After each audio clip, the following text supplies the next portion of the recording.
به نام خدا. تست کوئل دوبل. ابتدا پایه های کوئل رو شناسایی میکنیم. برجک ها دو سر سیمپیچ ثانوی هستند و این کانکتوری که اینجا داریم دو سر سیمپیچ اولیه است.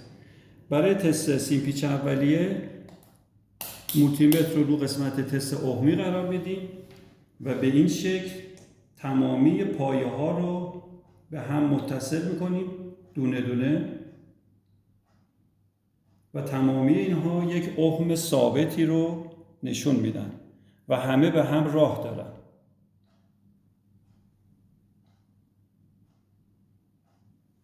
و به هم اتصال دارن و این نشونه سلامت سیمپیچ اولیه است و اما برای ثانویه به این شکل عمل میکنیم.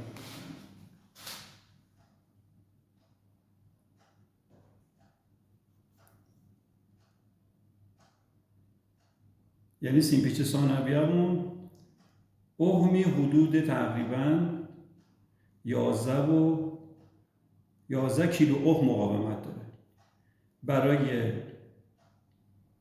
وایرهای 1 و 4 و برای وایرهای 2 و 3 هم تست میکنه که این کوئل برای وایرهای 2 و 3 حدود 7 کیلو اوم و برای وایرهای 1 و 4 حدود 11 کیلو اوم نشون میده و این اختلاف زیاد نشون دهنده اینه که سیمپیچ های کوئلمون ضعیف شده.